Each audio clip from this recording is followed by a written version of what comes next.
Hello and welcome to Savage Garden, an interview with the Vampire podcast sampling immortality one morsel at a time. Joining me, Kat, on this journey is Naomi, and today we are here to celebrate all things Queen Claudia as we discuss Season 1, Episode 4, The Ruthless Pursuit of Blood with All a Child's Demanding.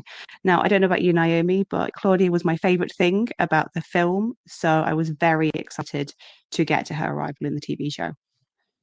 My notes just say Claudia with a load of exclamation marks. So yeah, I was very, very excited. I mean, I'm quite a fan of the Neil Jordan film, although the two portrayals, I mean, I quite like Tom Cruise as Lestat, but it's quite hard to go back and watch the film now once you've seen Jacob Anderson and Sam Reid play the roles.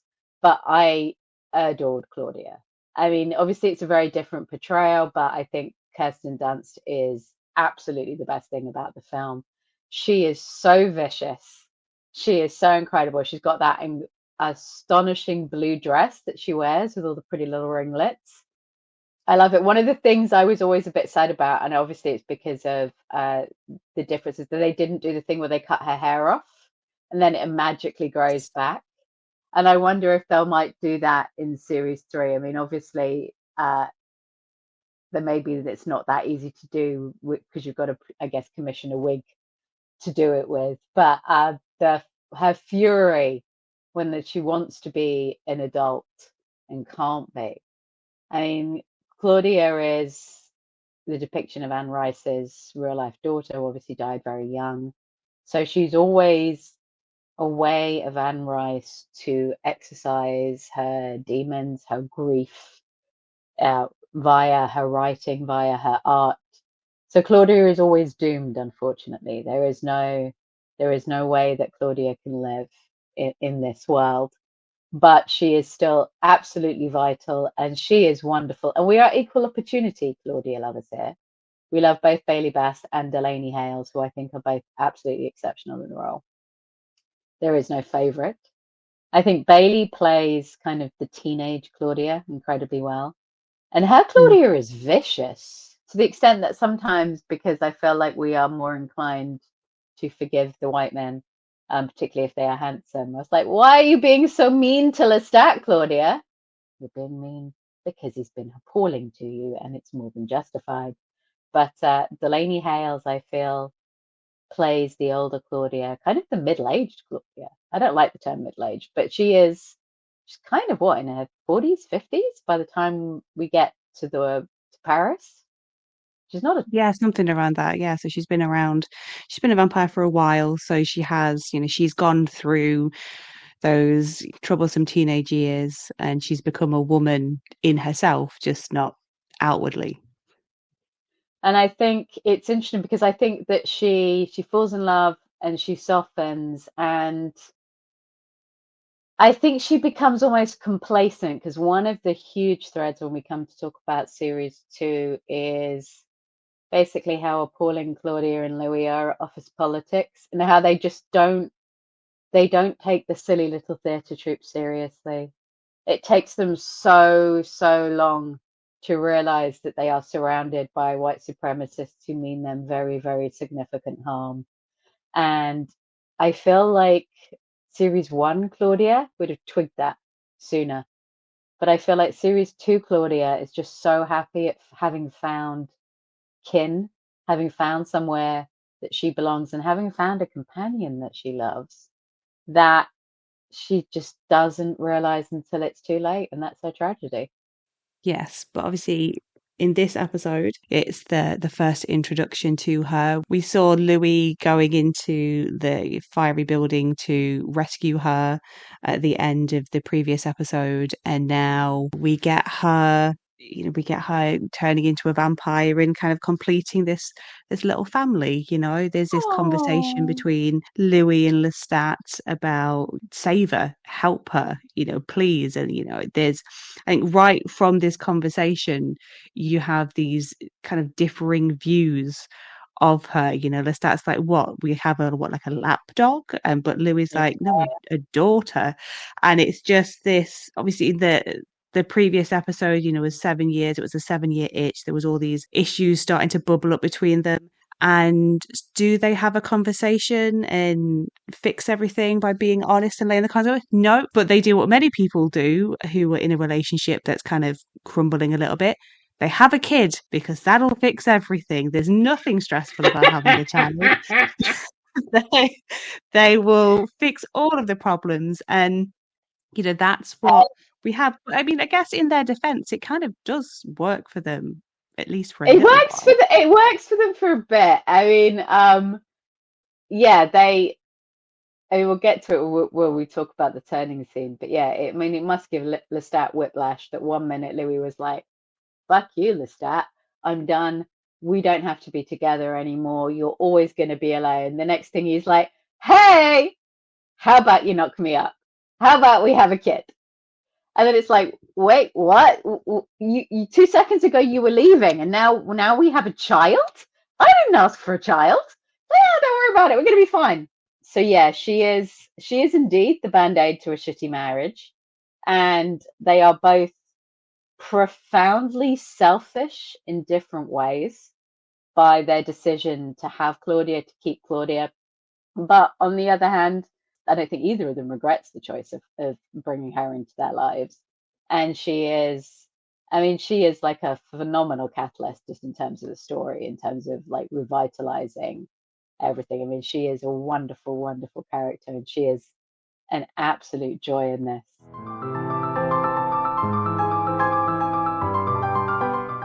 I do like that we start the episode with a little bit more of Daniel and Armand doing his lovely little bit of cosplay.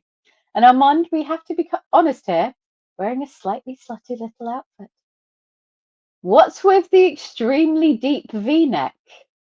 Like, you are in Dubai. Are people wandering around wearing very deep V-necks that show off their waxed chests while helping out because he's supposed to be an assistant, is he? Is this professional office garb, Armand? I don't feel that it is. And it's like, every time I watch this, I'm like, who are we trying to impress here? Because I don't think it's Louis. Yeah, and there's also that a bit of concern there as well for Daniel's health, Yes, because as we yeah. know, he's got Parkinson's and he's having treatment for that. But don't worry, Louis has arranged all this. And I don't feel that Louis's been exchanging No, emails I and don't video feel calls that and he whatever feels. with his doctor. I think that is Rashid. Oh, sorry, that not emails, the electronic mailbox. Uh, I know, I was like, Armand, bro, if we are trying to pretend to Daniel that we are not a several 100-year-old vampire, maybe don't use the phrase electronic mailbox. It's a really interesting, very short scene that is a perfect encapsulation of everything that Armand is. Because yes, you're right, he's taking care of everything. And you're absolutely right that there's no way that Louis has been uh, conversing with Dr. Farid. This is all Armand. Armand, I doubt that there's been a second in however many years previous to this where Armand hasn't known everything that Daniel has been doing and everything that Daniel is. So he's found the doctor, he's sorted his medication, he's sorted everything, and he just steamrollers over Daniel. Every single objection that Daniel has is very politely, but very forcefully steamrolled over. And it's just this perfect example of such extreme control. I mean, control done wielded with a very friendly, smiling face, but absolute control. It's like, no, no, no, we are doing this. I have decided. Doesn't matter what you think. And that's very much Armand throughout, because like his language is service because that's what he does, but it's only service when convenient. He's very mm. happy to serve because that scratches a particular itch within himself, but only if it sorts him. We should point out this episode is directed by Keith Powell, who directed the previous episode. They all have the most insanely baroque titles. Remember, Is My Very Nature That of the Devil? So he directed 2 episodes straight on the bounce, and it is written by Eleanor Burgess and the lovely Roland Jones. We have to give a shout out to Keith Powell as well for coming in, doing these 2 episodes and just cutting through any fat. And, I think both of his episodes are about the 40-minute mark. We were discussing before recording of like how he fits so much into both of these episodes, and yet it's just a regular episode of TV. The pilot was just over an hour, the second one was around an hour. These two 42 minutes, and so much information is conveyed. So just hats off to him as a director for being able to get so much story into such a short space of time. No, absolutely, because these are such key scenes. This episode has some of my favorite scenes in it in terms of the little sequences of the family together. And yeah, there's absolutely no fat on the bones whatsoever. What is this, 40 minutes long? Crazy lean. Very well done.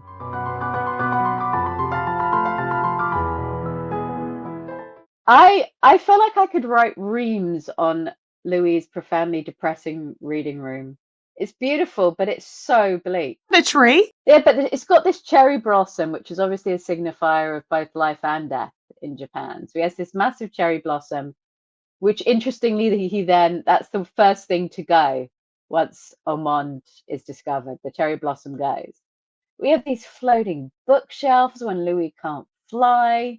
You have all these stones, and it takes a very long time until we realize how profoundly depressing the stones are, because they are both a form of grounding for Louis, but also a form of eternal punishment, I think.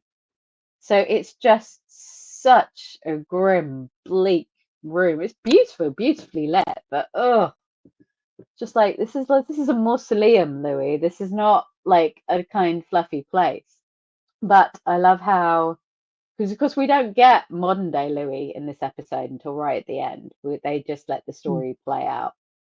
And I did like the production design of Claudia's diaries and how they changed. So we have, the very red, war-damaged one from their ill-fated trip across Europe, beautiful, fancy white one for Paris, and then the kind of the more child-appropriate ones for when she was immediately turned. And Daniel just getting into them with absolute gusto, just very excited to have all this stuff available for him. And then, of course, we get to the turning argument, as you said, and it's a tough one because obviously we get a later version of it, which Louis accepts is much more realistic. And in this version, Lestat is a little bit more dismissive and unkind. But we have to talk about how emotionally manipulative Louis is, because he is. It's a very toxic relationship, but here he emotionally manipulates Lestat with the one thing that Lestat wants, which is for him not to leave him, and offers him a child. And yeah, that must be insane. Like 1 minute we're splitting up, the next minute we've got a kid. I mean, at least like in a human life, you have 9 months to get used to it. True. Also, this whole, like, as I said, the reasons are so selfish for having Claudia, because Lestat is prepared to accept Claudia to have Louis, but Louis purely wants her to assuage his guilt over causing the fire that killed all the people in Storyville. Because if he can save one person, he can save this one girl that he doesn't know anything about, then what? He's better. And he's always, from minute one, he is the hero in Claudia's eyes. He is the black angel that saved her, despite the fact that he's the one that put her in that terrible, terrible danger. I love this turning scene because we see it purely from Claudia's eyes. And it's so heavy, and yet at the same time quite, there's got a lot of slight humor in there when she says, "What a strange thing for an angel to do," when she says the white angel starts biting her. And then just immediately emerges brand new Claudia. And Lestat, despite how much he protests, I think he's absolutely enthralled by her instantly. Definitely. I think he's far more taken with her than I think anybody expects. And what I find interesting about the dynamic is that she immediately starts calling them Uncle Les and Daddy Lou, Yes. when it was Lestat that made her, so surely he would therefore be daddy. But it's not. So she is drawn to Louis as dad, which I think is quite an interesting way for her to address them both. That one's really hard because the reality is Lestat is excluded from the jump. I mean, Louis could have made her himself. Louis could have assuaged his guilt by making her himself. He doesn't. He makes Lestat do it. By making Lestat do it, Lestat is excluded from her thoughts from day one. So Louis and Claudia always have this bond in terms of the telepathy because they can speak to each other because they are not maker and fledgling. And Louis, I mean, look, Louis is the fun dad in this relationship. And I don't have kids. The lovely cat here has a little one. I assume that we don't really want one parent to just be the fun parent because I imagine that must be an exhausting dynamic. Because, like, from the get go, Claudia sort of mocks Lestat and says, "Oh, is he the dumb one because he can't hear her?" And like, Louis, you should have been shutting that shit down right from day one. You should have been like, no, no, no, no. We're not going to talk like telepathically. We're not going to exclude Lestat. Instead, he just leaves him there in the background until Lestat gets pissy and says we're family and we don't have secrets. But from minute one, their dynamic is set up for Lestat to fail, really, because they are always excluding him. And obviously, the Uncle Les and Daddy Lou thing, in the time that they were in, I guess she couldn't call him Daddy Les. He would have to be Uncle, and Louis would have to be her father because otherwise it would draw too much attention. But you're right, from the way it works out, he is not an equal parent from day one, even though he is. So they do really set Lestat up to fail, I think, in this dynamic. And Louis gets to be the fun dad and the avenging black angel who saved her, and Lestat gets to be the stern, grumpy parent. And it was never going to work, was it? Yeah, I mean, I think he does get the occasional moment to be the slightly more fun one as it progresses, because there's all these conversations between the two of them with saying, Yeah. "Oh, she's more like me," when they take her out, sort of her first kill after commenting on the skirt, Oh my God, Lestat isn't. I have to say, in a show that is obviously has explicit gay love scenes, the chiffon it has movement is most definitely the single gayest moment in the entire show, where they are arguing about her skirt. It's amazing. I mean, that was one of my things. Where did all these clothes come from? Like, are they from their victims, or has Lestat like immediately gone out and just spaffed a ton of money on dressing Claudia like his beautiful little doll? You know he has. But yes, her first kill is vicious. Yeah, so they send her out, and they've picked a street urchin sort of character for her who's not going to be missed or whatever, and Louis sees her reticence, and he's all like, "Oh, so she's just like me," but no, no, no, no, she has got some of her Uncle Les in her, and she wants to go and kill the policeman instead. That's not going to bring any sort of trouble to their door. And there's this nice interplay with, Lestat going, "Well, who is she like?" And that's kind of that they're kind of competing, which I guess to some respect parents do, whether consciously Mm. or unconsciously, with their kid, like who is the child going to take after? Are they going to be more academic or more creative? What's the path? But here is she going to eat people or is she going to eat fish? And in that scene, she reveals that she is very much a people eater. And then Louis he's then kind of excluded because he can't get on board with that side of her. No, she is so vicious there. I mean, that whole scene is hilarious when they're all like, Claudia, little missy, and she's just like, zoom, let's go eat the policeman. And she plays with him first.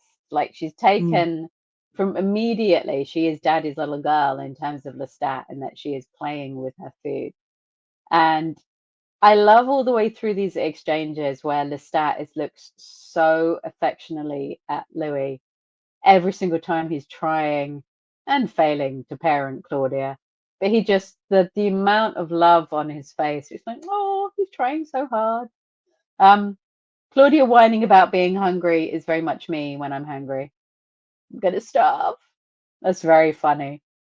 And I love that Lestat just complains about her constantly, even though she does take after him. I mean, him complaining about her histrionics, considering who he is hilarious. Yet he is just so ridiculously proud of her, I think, from the get-go. And what I love about this episode is all the little tiny bits of charming domesticity that you get.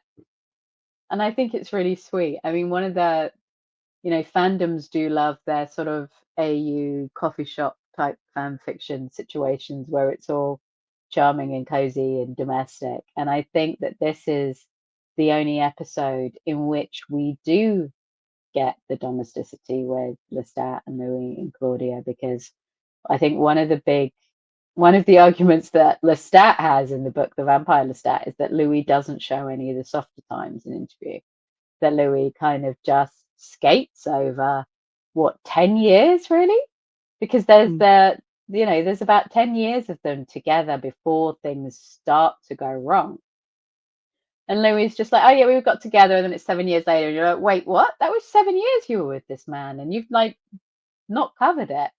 And so this does give us all of these lovely little scenes of Claudia running around and them, shouting at each other for not running in the house, and her getting excited about the suicide skylight, which is still a terrible design flaw. I don't care what anyone says. A vampire should not have a suicide skylight.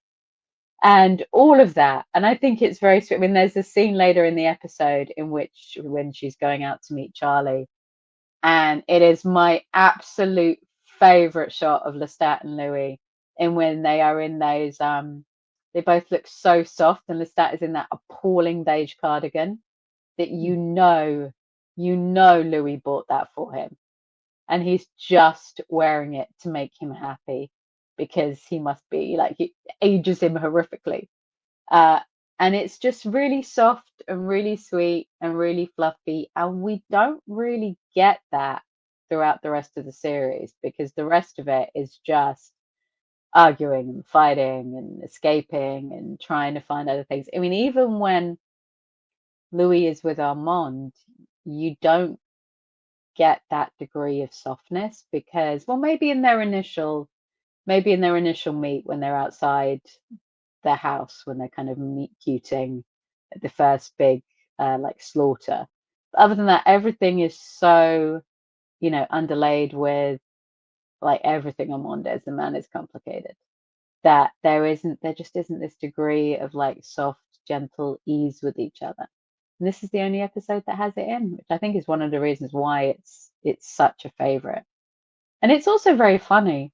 I mean, the comedy of Claudia excitedly trying out her new coffin in The Undertakers, and the bit of just Lestat just turning towards him, like with Sam Reed's like very menacing ability to kind of just switch it on once the Undertaker's like, wait, I don't think this is quite right. Well, Louis hurriedly runs to cover all the curtains and make sure that no one else can see. There's such a well-oiled machine at that point, and it's just all really cute and domestic. And one of my favorite scenes is Louis and Lestat, obviously, after a long period of taking care of Claudia, once she now has her own coffin, crawling into each other's coffins, and Lestat saying, "You missed me," which I think was just, I love that scene so much.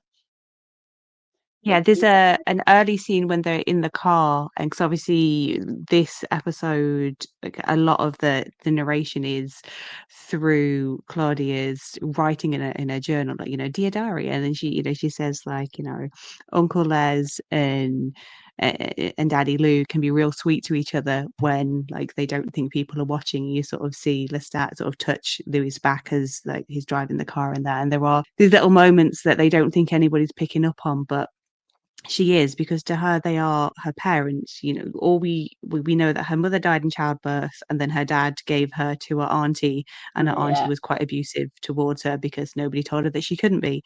And in this, this white and black angel, she has found this family unit, and you can see that she's quite nice. And it's also like, for her being a teenager and stuff, she is finding out about love. And there's that lovely Yes. scene with her and Louis on the boat where she's Mm, basically asking him about his sexuality. And I think for probably one of the first times we've got Louis openly accepting his queerness, and saying, like, she's like, "Oh, were there ever any girls?" And he's like, "Yeah, no, I used to date girls, yeah." And then it's like, "No, actually I used to pretend to like girls, but now love is love." And it's a really sweet scene between the two of them. And yeah, like you say, just all of the little montages, like the little trip to the cinema to see Nosferatu. I love that scene so much. Yeah, they're having a jolly good time seeing vampires on screen, and then they come home. They've had so much fun that they come home, and Lestat's doing his Nosferatu impression with that like hat on his head, and Louis is like, "Oh, I actually prefer you like this," and stuff. It's just like you say, that nice domesticity that we just jumped over in the previous episode. Yes, because of course Lestat is an actor, so I imagine he was spending like a lot of his time doing silly play acting for Louis, for Claudia, which is why when we get to series two and we get to the theatre, Louis like completely over it because he's already had Lestat for years doing this kind of stuff. No, he doesn't want to go to the theatre every day and watch terrible acting.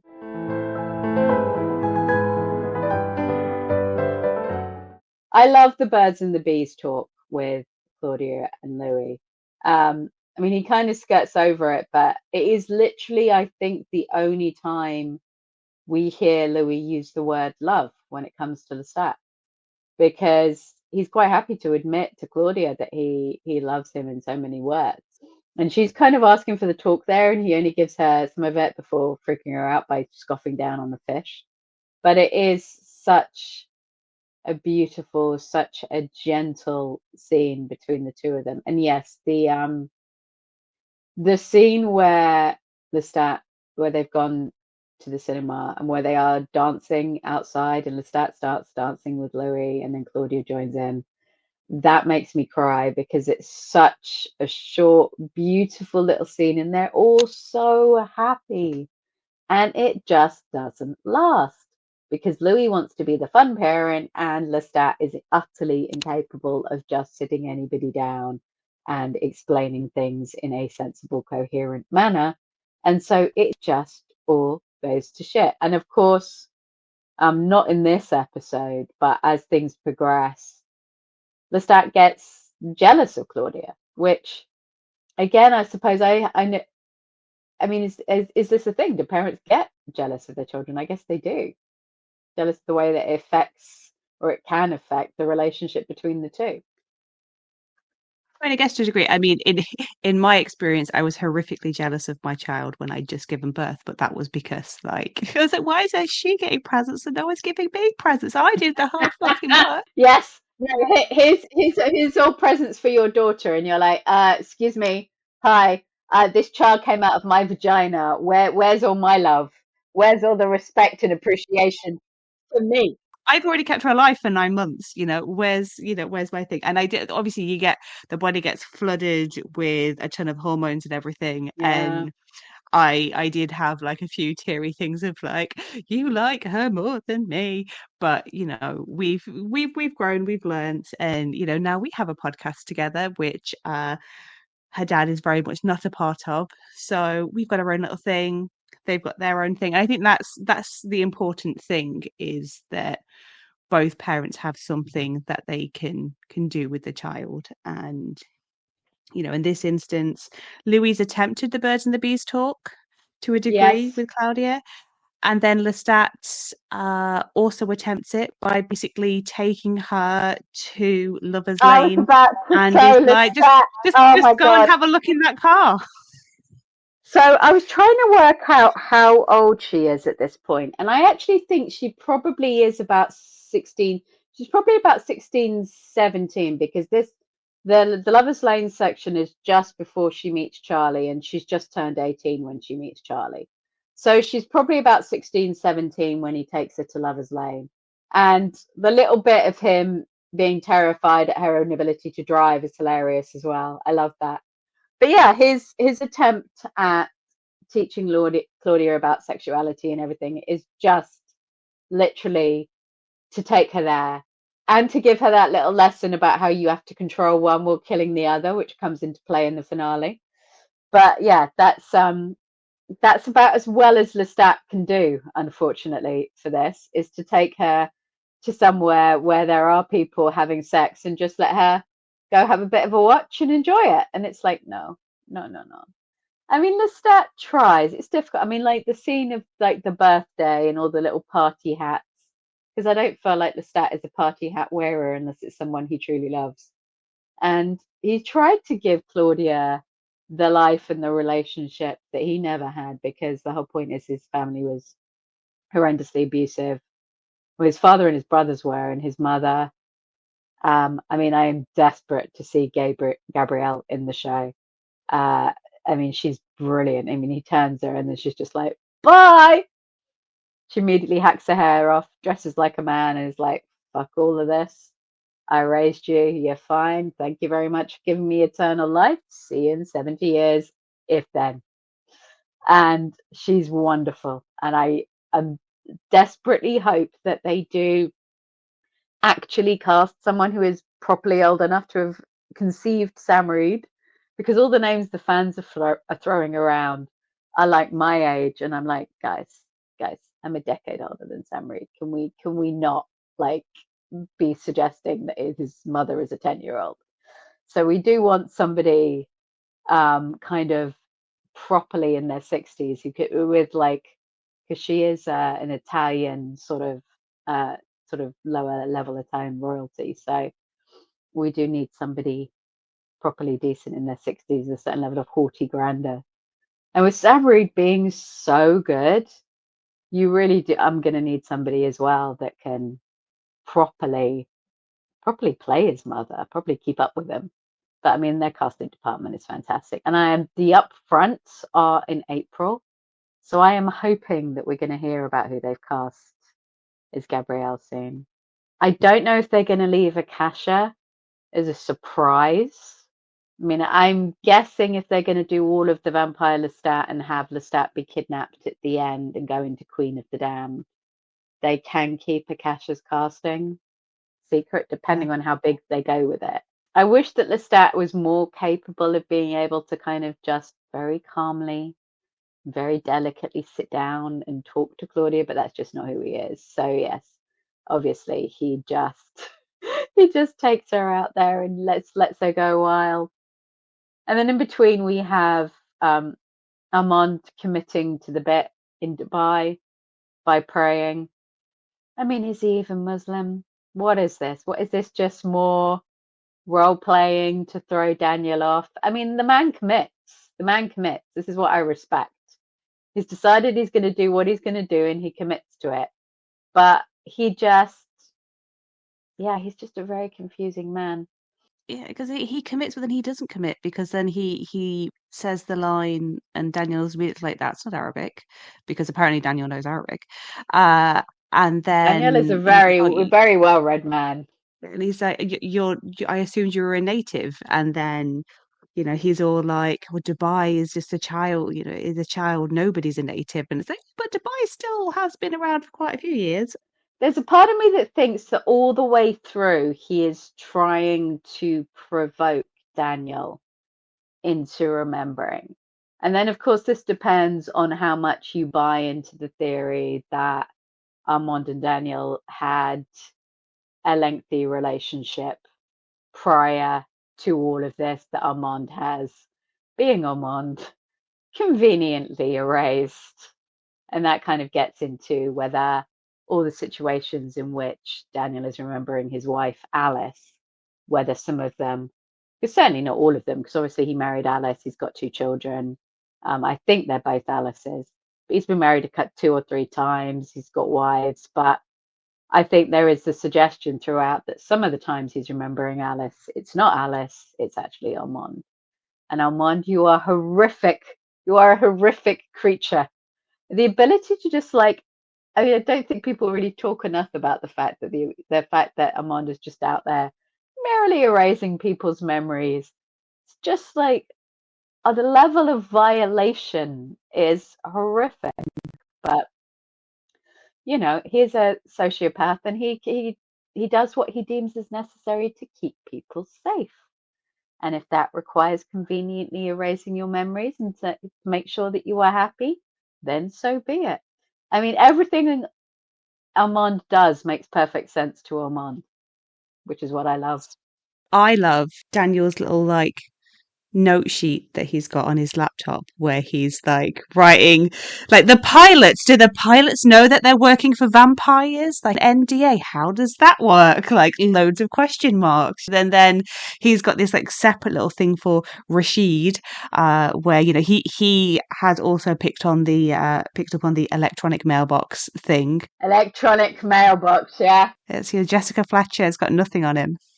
I know, I know. And sometimes you're just like, Daniel, bro, I know that you think you're like some crack shot detective, but this man has been talking like, in Shakespearean verse practically from the moment you arrived. He keeps showing up, looking at you so intensely in the little outfits that suggest that he's quite keen on you, and you've not picked this up. I mean, when we get into series 2, when he does the whole possibly fan fiction, possibly not segment about Lestat. I mean, the degree of intense eye contact there is so unsettling that if it was anyone else, you'd be like, I'm going to maybe do something else. When's Louis? Louis coming back? I'm going to have a nap until Louis is back. You are scaring the hell out of me. But Daniel is a little slower, I think, than he would like to think he is for a Pulitzer Prize winning journalist. Because yes, one would have cottoned on very early doors that Armand wields considerably more power than he probably should as an assistant. But maybe he just thinks, I don't know. I suppose like Louis is a multimillionaire, isn't he, at this point? So he just assumes that all these people around him are quirky and everything else. But I feel he should have suspected Rashid far, far, far earlier than he does.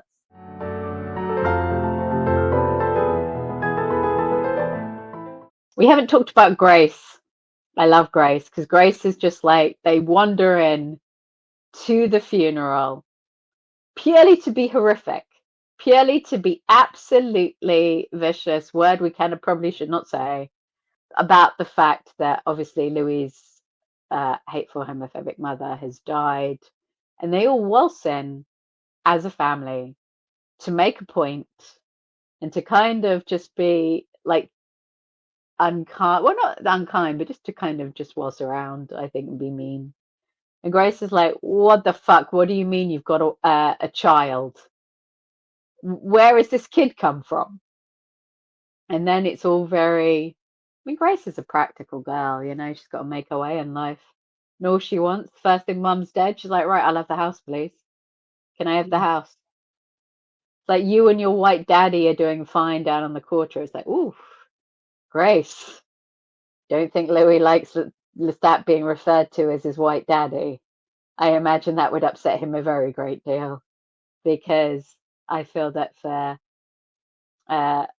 Louis' masculinity and pride, obviously the fact that he lives under Lestat's roof and that Lestat pays for everything becomes a huge, huge point in their relationship because he feels that he and Claudia are never equal. But he does hand over the house without any qualms whatsoever. But he's very mean in that, which is quite understandable because he's had enough really of these people. And again, this is one of the things where within the constraints of a TV show, you can only show so much, but I wished we'd been able to see a little more of Grace as a counterpart to Louis, because obviously this is a fascinating family in that they have lived and quite a degree of finery, while simultaneously completely ignoring the fact that their money came initially from slavery, from cotton fields and plantations, and then came from Louis being a pimp and running brothels. And it's like, how do you live with knowing that all the finery, all the things that matter to you, your position in life and everything else, is just coming from systematic degradation and selling of black bodies? And I've always felt that, like, I could see how his mother, that probably didn't even factor in, but I wish we could have seen a little bit more of Grace's dynamic with Louis and her struggling with how, everything in her life. I mean, obviously a woman in that age, probably not educated. So she is reliant on her husband and she's reliant on her brother, setting her up to be financially secure. But yeah, I like the Grace and Louis dynamic. I would have liked to have seen a bit more of that. And I would have definitely loved to see more of her interacting with Lestat and Claudia. It's a great scene, and again, there's just little hints of stuff that's to come. So, like when Claudia goes over to Grace, she asks what were her last words, and we find out later Yeah. Claudia is very taken with people's final words.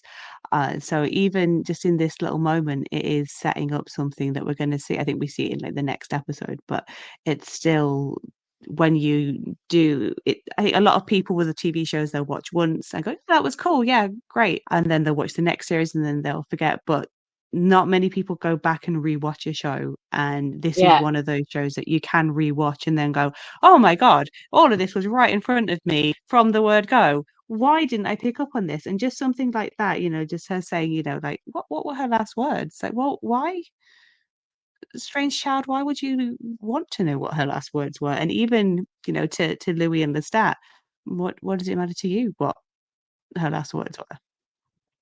Yeah. And then we have, I mean, like earlier when Daniel says, for a killing machine, I rather like her. And Armand is like gently chuckling away. Armand, bro, we do not laugh about Claudia because you killed her. You killed her. We do not laugh affectionately about the child that you murdered.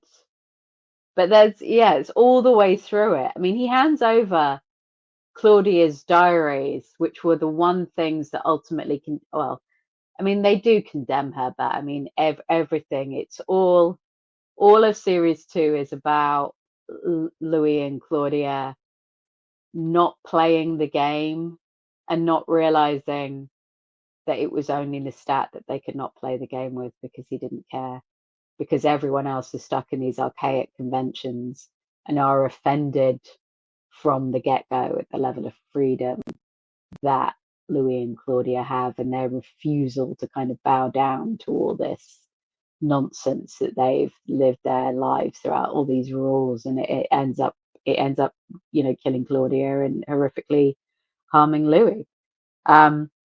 But yeah, the Grace scene is fantastic, and I do wish, because from this point onwards, it very much moves away from Louis's family, because I think we have the one final scene in which she buries Louis, and she kills him off quite early. I was looking at that earlier today. I think she has Louis dying when he's like 53 or something, which I don't know if that doesn't feel that old, even for the 1930s and 1940s. Like, I feel like you would have lived a little bit longer, Grace. But it then moves very much away from Louis's family, and I do feel that's a little bit of a shame. But yes, the scene of them just showing up to be horrendously vicious at the wake because they can is kind of fits the dark humor of the show, and it's very entertaining. And then we have Claudia finally realizing, hang on a second, I'm 18 now, even though she doesn't look 18. I can now go find myself a boy. And it all goes so horribly, horribly wrong.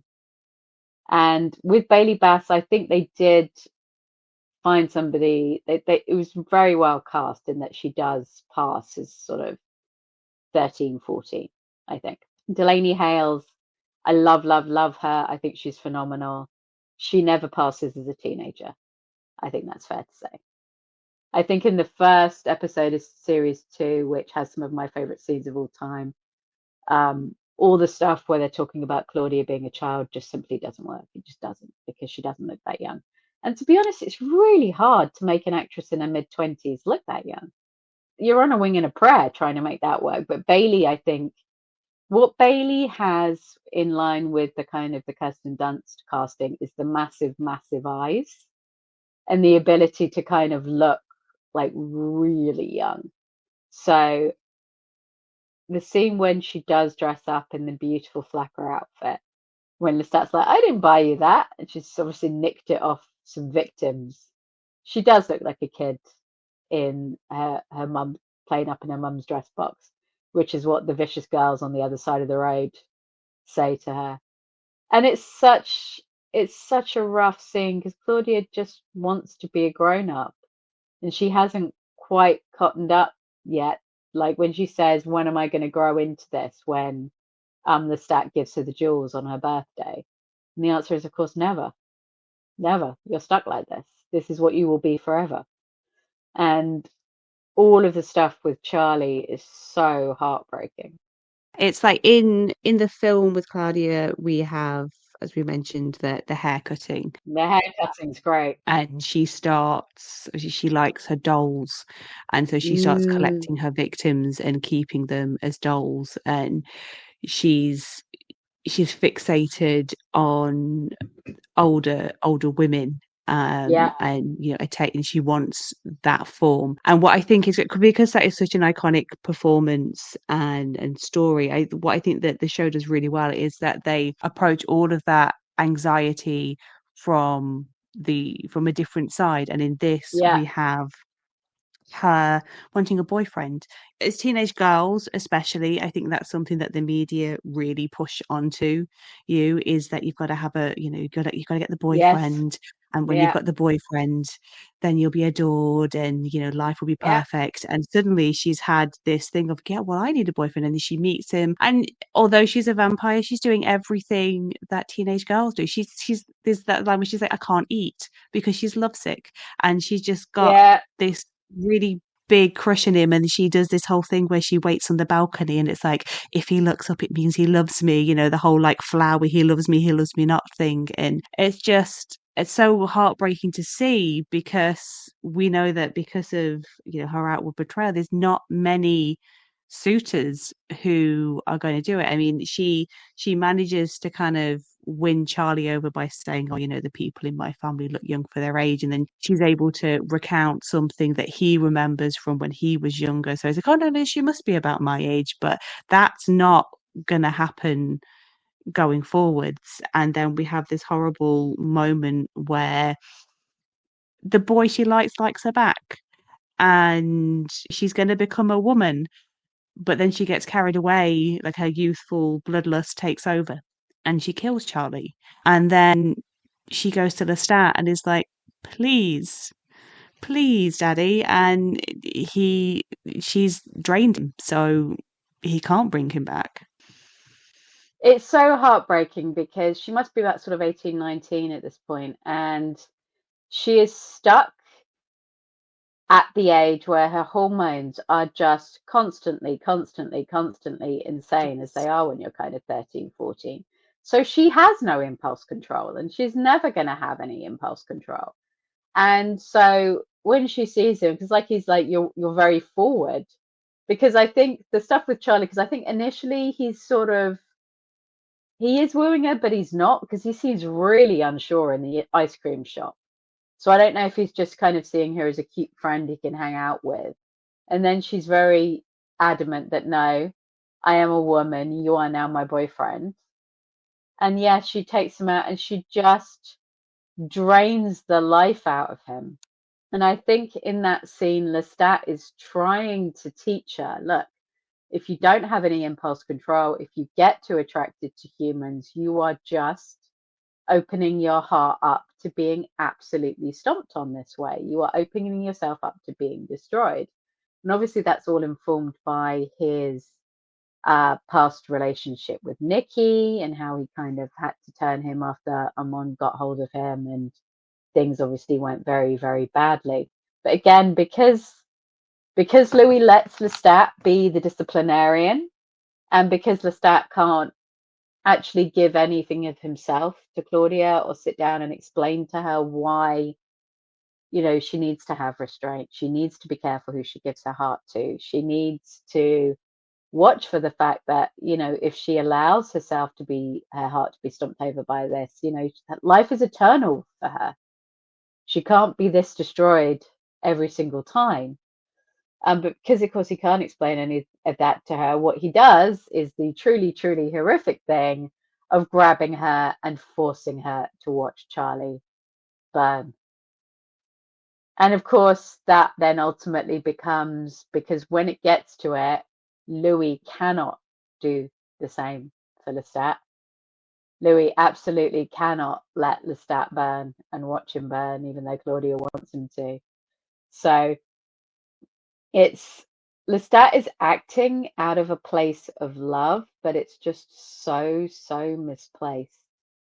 And of course, it just then sets them at odds. I mean, things get worse as Lestat gets increasingly more jealous of Claudia and increasingly resentful of her place in his life and her relationship with Louis, which is very much fueled by the fact that they insist on talking to each other telepathically and keeping him out, which is cruel. It's cruel throughout.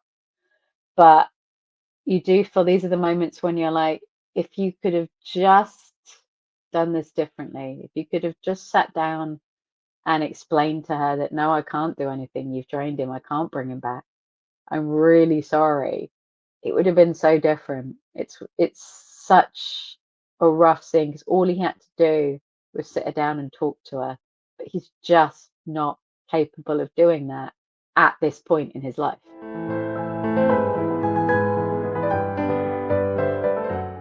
It's a great episode because we've spent 3 episodes with Louis and Lestat and getting to know them, and we've only got this one episode to kind of get everybody caught up with Claudia. I mean, as Daniel and Louis say, she's such a vivid writer, and that's what she just brings, this vibrancy to the show. The show hasn't been, it's not been bad at all in the previous 3 episodes, but it has been kind of a bit more restrained and a bit more sort of somber, and she comes in and she completely livens it up, and it immediately gets very dark, very bleak, the issues of her not aging and stuff. There's so much that comes with this, and then by the end of this 40 minute you are on board, especially given the whole Kirsten Dunst and just that legacy. Bailey Bass comes in. That would have been a tough thing for Bailey to have come in. I mean, we've not had, because Bailey had to move on to Avatar and they recast her, there's not been as many long form interviews with Bailey about Interview with the Vampire, which I would love. But that must have been an incredibly, Sam Reid was practically beside himself about being cast as Lestat. I mean, I think recently he said in one of the SDCC interviews that when they first went to SDCC, he was backstage like wanting to vomit because he was so scared about what people were going to say about him being cast as Lestat. And I think for Bailey even more, I feel like they almost benefited from the fact that Brad Pitt's performance has kind of faded into nothingness, and Tom Cruise's performance is actually very good, but certainly not definitive. So I feel like in a way it was easier, but I do feel like Kirsten Dunst put her stamp on Claudia so much that is all you see. I mean, it was hard initially to kind of get away from the little golden ringlets and everything else, because that is what you associate with her. You associate with her this beautiful little doll, and obviously she had to be aged up for various reasons. And Bailey Bass is phenomenal, as is Delainey Hayles later. And but it must have been an incredibly intimidating role for them both to take on, particularly for Delainey as well, because I think she was cast about a week before she had to fly out to Prague to start shooting. It's a lot, because it was all they've never been tremendously clear why Bailey left, but she just gave a statement saying due to unfortunate circumstances. So it must have been a clash with the Avatar filming. But I think they had about 2-3 weeks to cast Claudia Mark II and take her to Prague. I mean, that must have been insane. I think she got the call kind of saying, "You've got the role. By the way, we need you here on the Friday." She had no time at all. And that must have been very intimidating to go in after somebody else has already done this performance and know that you are playing such an iconic role, but also an iconic role in a different era of her life. Because when we meet Claudia in series 2, she is in her 30s when we meet her. You know, this is an older woman now. But yeah, I think they both did a phenomenal, phenomenal job. I thought they were incredible. We end the episode with this sort of really fierce monologue from Claudia, kind of setting out her store going forward. And we have these scenes of her flirting with the light and screaming as she holds her hand into the light. And it is devastating knowing what happens later, to see her kind of flirting with it like that and playing with it like that. But it's such a fierce monologue from her. I think it's beautiful. And I think it's just the progression of her writing as the episode goes on, before it's like, hey diary, hey, hey girl, this is what I've been doing today, and this is what me and daddy and uncle did.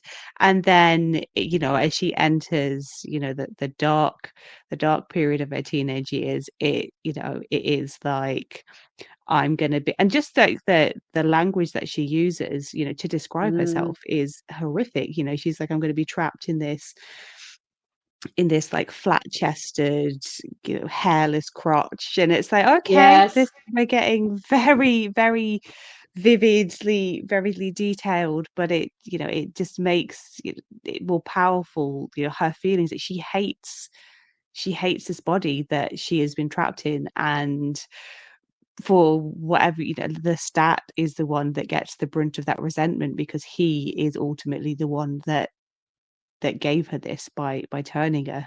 And yeah, it is the beginning of the end for this beautiful little family.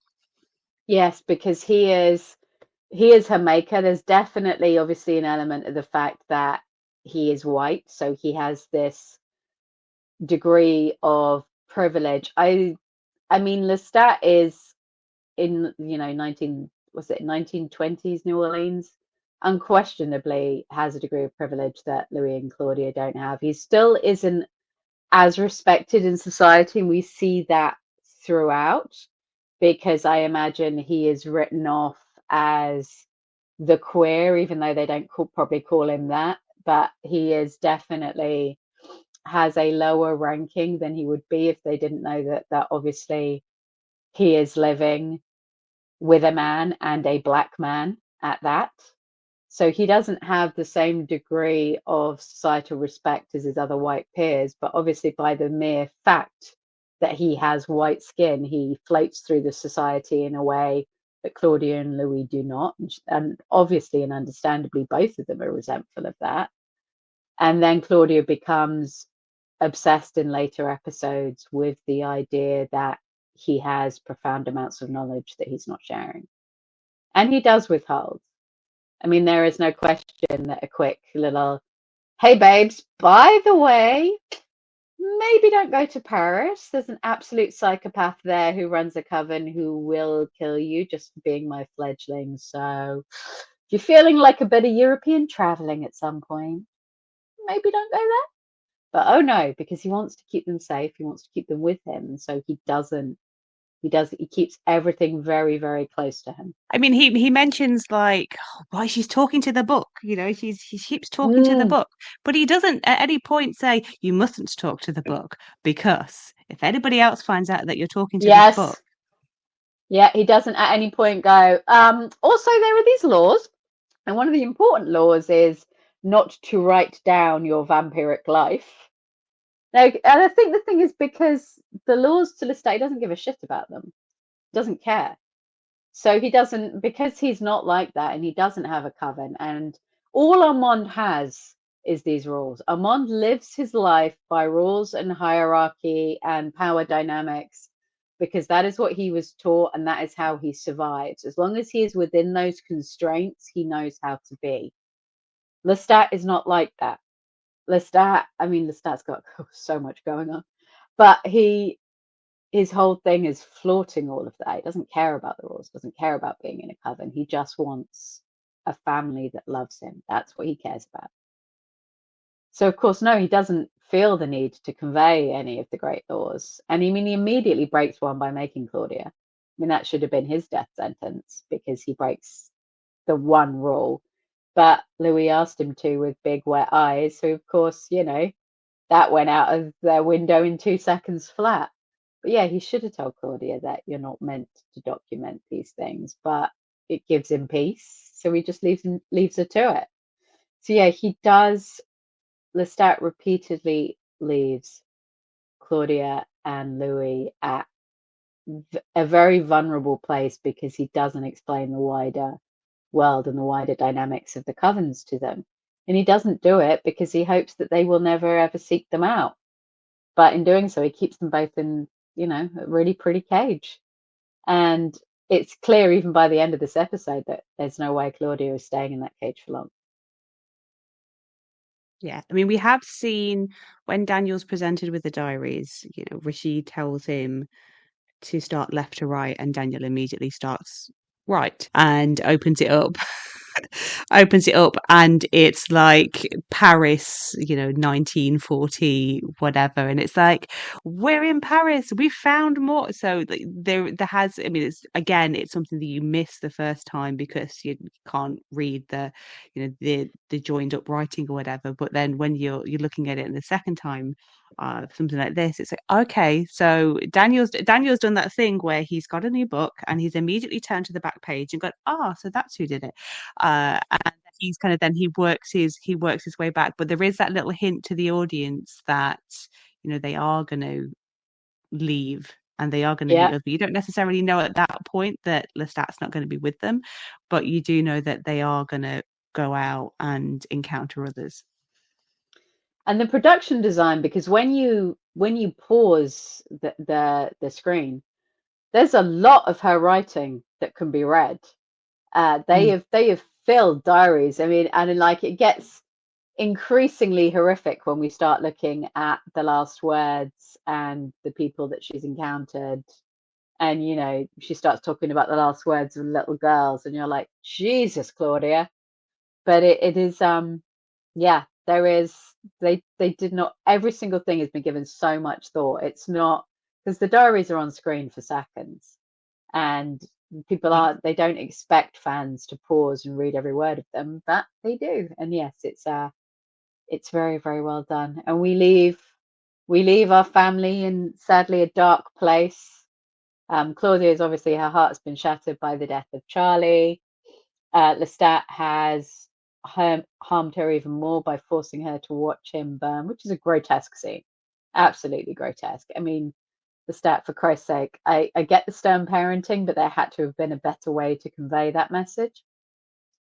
And then we are left with her in this very fierce, very sort of proud moment of saying, I'm going to go on and live my life regardless of what happens, and nothing can hurt me, while she's flirting with the light. And it is devastating and true and very much, a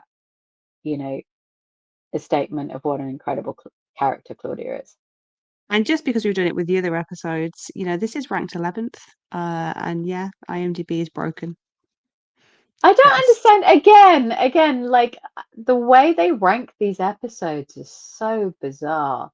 I mean, I think from a fan perspective, this has most of the beautiful scenes in it of them being a family together. You have pretty much the only shots of domesticity, really, between Louis and Lestat. You have, as you said, like Lestat can't stop touching Louis. So you have all these shots of him like trailing his fingers. It's definitely a huge, huge fan favorite. So for it to be 11th is just a bit bizarre to me. The next, our next episode, episode 5, A Val Hunger for Your Hammering Heart, is actually 6th. So it's going to be interesting to delve into Oh. this and see what makes this one almost twice as good in a way as this episode. I think sometimes, I think the people who report on IMDb like the big action-packed episodes, and obviously the next one has Claudia going on a bit of a rampage as a serial killer and everything else. But whereas this one is so vital for establishing the character dynamics and the relationship between them and the different styles of Louise and Lestat's parenting. And I think, these things are absolutely essential, but I think they are things that a casual fan or a casual watcher isn't necessarily as invested in. Whereas, of course, it's completely vital. Every bit of this is vital to the show. And yes, I'm looking forward to getting into episode 5 again because, as you say, it is more of our Queen Claudia. We we have been overwhelmed, I think it's safe to say, by the people that have engaged and listened to the podcast so far. Yes, thank you so much. Yeah, if you're on this journey with us, thank you. Follow us, give us a like rating. It really helps sort of bump us up the old algorithms. And, you can follow us on socials. And if you've got any burning thoughts or questions about the show, then you can drop us an email. Yeah, you can follow us on Twitter at Savage Garden Zero. And also we're on Blue Sky at Savage-Garden. And you can email us at Savage Garden Podcast. And we will put all of those details in the show notes. We have been thrilled because we know these are longer episodes, so we weren't expecting people to listen quite as swiftly as they did. We have about 15 countries worldwide now listening in, and we're absolutely thrilled. So thank you so much for joining us.